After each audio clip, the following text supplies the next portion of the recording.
Hi friends, welcome to my YouTube channel. ಇವತ್ತಿನ ವಿಡಿಯೋದಲ್ಲಿ ನೋಡಿ, ಈ ಗಿಡನ ನಾನು ತೆಗೆದುಬಿಡಬೇಕು ಅಂತ ಅಂದ್ಕೊಂಡಿದ್ದೆ.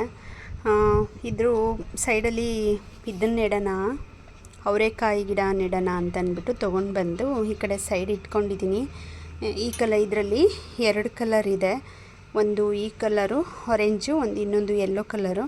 ಅದು ಸ್ವಲ್ಪ ಮಣ್ಣು ಖಾಲಿ ಇತ್ತು ಅಂದ್ಬಿಟ್ಟು ಮಣ್ಣು ಹಾಕದೆ ಮುಚ್ಕೊಂಡ್ಬಿಟ್ಟಿದೆ. ಹೂ ಬಿಟ್ಟಿರಲಿಲ್ಲ, ಹೂ ಬಿಟ್ಟಾಗಿ ಒಣಗೋಗಿತ್ತು. ಮೋಸ್ಟ್ಲಿ ಆಮೇಲೆ ಬರುತ್ತೆ ಅದು ಗಿಡ ಅಂತ ಅನಿಸುತ್ತೆ. ಇದರ ಹೆಸರು ನಾನು ಕೇಳಿರೋದು ಗಲಾಟೆ ಹೂ ಅಂತ. ಏನಕ್ಕೆ ಇದನ್ನು ಹಂಗಂತಾರೋ ಏನೋ ಗೊತ್ತಿಲ್ಲ. ಅಂದರೆ ತುಂಬ ಚೆನ್ನಾಗಿದೆ, ಕ್ಯೂಟಾಗಿ ಒಂಥರ ಖುಷಿ ಆಗುತ್ತೆ, ಜಾಸ್ತಿ ಹೂ ಬಿಡುತ್ತೆ. ನಿಜವಾಗ್ಲೂ ನಾನು ತೆಗೆದುಬಿಡ್ಬೇಕು ಅಂದ್ಕೊಂಡೆ. ಇಲ್ಲೊಂದು ಮಗ್ಗು ಎಲ್ಲ ಎಷ್ಟೊಂದು ಹೂ ಬಿಟ್ಟಿದೆ ನೋಡಿ.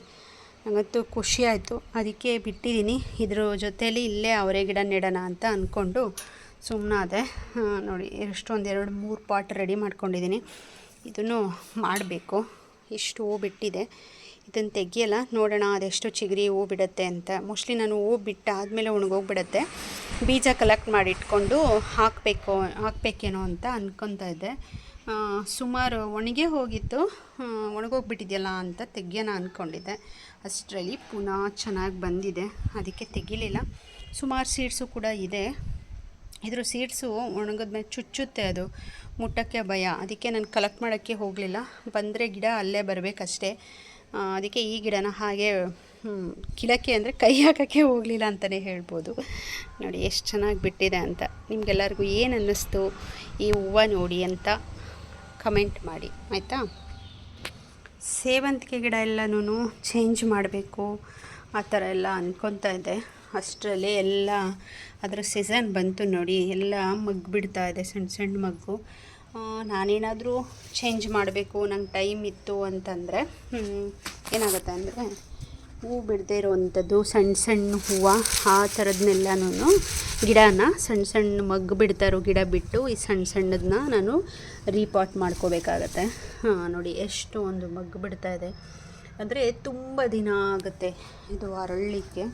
ಮೋಸ್ಟ್ಲಿ ವರಮಹಾಲಕ್ಷ್ಮಿ ಹಬ್ಬ ಮುಗಿದು ಗೌರಿ ಹಬ್ಬನೂ ಬಂದುಬಿಡತ್ತೆ ಅಂತ ಅನಿಸುತ್ತೆ. ಅಲ್ಲಿವರೆಗೂ ನಾವು ವೆಯ್ಟ್ ಮಾಡಬೇಕು. ಹಾಗೆ ಸ್ವಲ್ಪ ಗಣಕೆ ಸೊಪ್ಪು ಕೂಡ ಇದೆ, ಇಲ್ಲಿದೆ, ಅಲ್ಲಿದೆ, ಎಲ್ಲ ಪಾಟಲ್ಲೂ ಇದೆ. ಸುಮಾರು ಪಾಟಲ್ಲಿ ಕಿತ್ಕೊಂಡ್ರೆ ಒನ್ ಟೈಮ್ಗೆ ಊಟಕ್ಕಾಗತ್ತೆ. ನಾಳೆ ಫ್ರೈಡೇ ಆಗಿರೋದ್ರಿಂದ ಬಂದು ಕಿತ್ಕೊಂಡು ಹೋಗೋಕ್ಕಾಗಲ್ಲ. ಅದಕ್ಕೆ ಮಗ್ಗೆಲ್ಲ ಬಿಡಿಸಿ ತೊಗೊಂಡೋಗಿ ನಾನು ನೀರಲ್ಲಿ ಇಟ್ಟಿರ್ತೀನಿ. ಅರಳುತ್ತಲ್ವ, ಪೂಜೆ ಮಾಡೋಕ್ಕೆ ಬೇಗ ಸರಿ ಹೋಗ್ಬಿಡತ್ತೆ ಅಂತ ನಾನು ಸಂಜೆನೇ ಮಗ್ಗು ಕಿತ್ಕೊಂಡು ಹೋಗ್ತೀನಿ. ಜಾಸ್ತಿ ಏನಿಲ್ಲ, ಸ್ವಲ್ಪನೇ ಇರೋದು ಇಷ್ಟೇ. ದಾಸವಾಳ ಹೂವು ಬಿಡ್ತಿಲ್ಲ, ಯಾವಾಗಾದರೂ ಒಂದೊಂದು ದಿನ ಜಾಸ್ತಿ ಬಿಡುತ್ತೆ, ಒಂದೊಂದು ದಿನ ಇರೋದೇ ಇಲ್ಲ, ಒಂದು ದಿನ 2-3 ಬಿಡುತ್ತೆ, ಆ ರೀತಿ ಇದೆ. ರೋಸ್ ಅಂತೂ ಪುನಃ ಈಗ ಚಿಗುರ್ತಾ ಇದೆ. ಇವಾಗೆಲ್ಲ ನೀರು ಹಾಕಬೇಕು ಗಿಡಗಳಿಗೆ. ನೋಡೋಣ, ಇದು 2 ನಿಂಬೆಹಣ್ಣು ಬಿಟ್ಟಿದೆ, ಹಾಗೆ ಹಣ್ಣಾಗಿ ಬಿದ್ದೋಗ್ಬಿಡುತ್ತೆ ಇನ್ನು ನಾಳೆ ಸಂಜೆ ಬರೋಷ್ಟರಲ್ಲಿ. ಅದಕ್ಕೆ ಇದನ್ನೆಲ್ಲ ಹಾರ್ವೆಸ್ಟ್ ಮಾಡ್ಕೊಂಡ್ಬಿಡ್ತೀನಿ. ಈ ಸಲನೇ ಸಣ್ಣದಾಗಿ ಬಿಟ್ಟಿರೋದು, ಮೊದಲೆಲ್ಲ ಸ್ವಲ್ಪ ದಪ್ಪಗೆ ಬಿಡ್ತಿತ್ತು. ಏನಂದರೆ ಇದಾಗ್ತಿತ್ತು, ಹುಳಿ ಚೆನ್ನಾಗಿ ಬೀಳುತ್ತೆ. ಸಣ್ಣಗಿದ್ರೂ ಗಿಡ ತುಂಬ ಒಳ್ಳೆ ಗಿಡ, ತುಂಬ ಚೆನ್ನಾಗಿ ಹುಳಿ ಬೀಳುತ್ತೆ. ಒಂದೊಂದು ನಿಂಬೆಹಣ್ಣು ದಪ್ಪ ಇದ್ರೂ ಹುಳಿ ಬೀಳಲ್ಲ. ನೋಡಿ, ಇದು ದಾಳಿಂಬೆ ಹಣ್ಣು ಇಲ್ಲೋ ನೋಡು. ಲಾಸ್ಟು ವರಮಹಾಲಕ್ಷ್ಮಿ ಹಬ್ಬದಲ್ಲಿ ನಾನು ದಾಳಿಂಬೆ ಹಣ್ಣೆ ತೊಗೊಂಡಿಲ್ಲ, 6-7 ಬಿಟ್ಟಿತ್ತು ದಪ್ಪಕ್ಕೆ. ಈ ಸಲ ಸ್ವಲ್ಪ ಕಡಿಮೆನೇ ಇದೆ.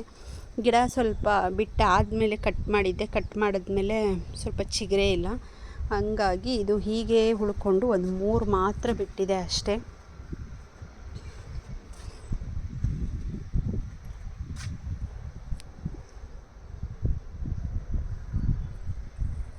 ಇದು ನೋಡಿ ಚೆಂಡು ಹೂವು ಚೆನ್ನಾಗಿದೆ, ಒಂಥರ ಸೇವಂತಿಗೆ ಹೂವು.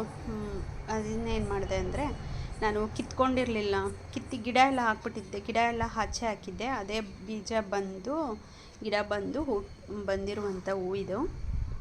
ಇಲ್ಲೊಂದು ಸೇವಂತಿಗೆ ಗಿಡ ಇದೆ, ಇದು ಬೇರೆ ಕಲರು, ಇದು ಒಂದಿದೆ. ಇದನ್ನು ಎಲ್ಲ ತೆಗೆದು ಎಲ್ಲ ಮಾಡಬೇಕು ಅಂತೀನಿ, ಟೈಮೇ ಸಿಗ್ತಿಲ್ಲ. ಈ ಸಲ ನಾಳೆ ನಾಳಿದ್ರಲ್ಲಿ ಗ್ಯಾರಂಟಿ ಮಾಡಬೇಕು ಅಂತ ಅಂದ್ಕೊಂಡಿದ್ದೀನಿ.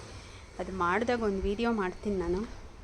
ಈ ವಿಡಿಯೋ ನಿಮ್ಮೆಲ್ಲರಿಗೂ ಇಷ್ಟ ಆದರೆ ಲೈಕ್ ಮಾಡಿ, ಶೇರ್ ಮಾಡಿ, ಸಬ್ಸ್ಕ್ರೈಬ್ ಮಾಡ್ಕೊಳ್ಳಿ ಅಂತ ಹೇಳ್ತಾ ಈ ವಿಡಿಯೋನ ನಾನು ಮುಗಿಸ್ತಾ ಇದ್ದೀನಿ. Thank you.